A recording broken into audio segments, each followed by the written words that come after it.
Kovo 10-ąją prasidėjo 6-oji pavasario Seimo sesija. Sesijos darbų programos projekte apie 650 teisės aktų projektų. Apie pagrindinius darbų akcentus, ketinama spręsti problemas, kalbamės su Lietuvos socialdemokratų partijos pirmininku, socialdemokratų partijos frakcijos seniūnu Algirdu Butkevičiumi. Aš manau, kad socialdemokratų partija ir frakcija Seime ir toliau išliks konstruktyvi ir aktyvi. Ir mūsų tikslas yra numatytas spręsti susidariusias šalyje problemas, mažinant nedarbą, pažabojant emigraciją ir sprendžiant energetinės problemas. Aišku, visą tai padaryti ir įgyvendinti yra sudėtinga dėl to, kad mes nesam vyriausybėje, nesame valdančioje daugumoje, bet esame opozicijoje.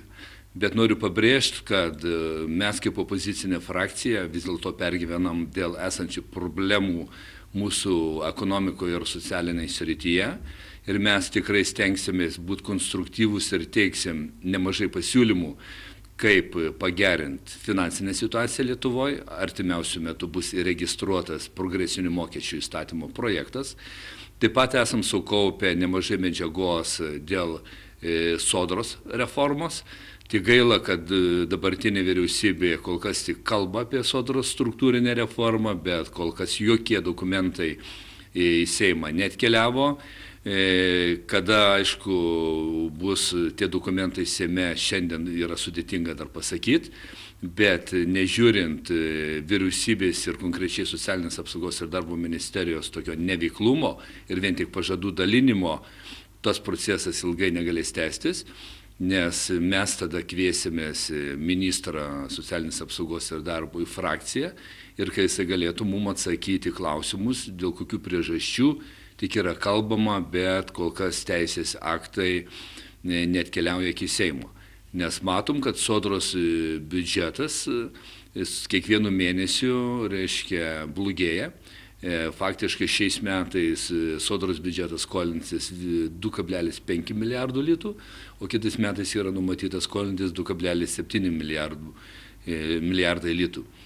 Ir visa tai irgi mūsų neramina.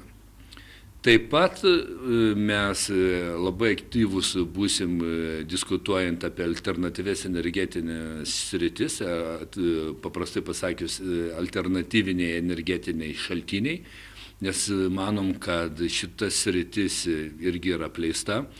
Galima būtų racionaliau panaudoti ES lėšas ir pradėti modernizuoti pirmiausia mažas katilinės miesteliuose, rajonuose, biudžetinėse organizacijose, atsisakant gamtinių dujų, o tiesiog naudojant biokurą.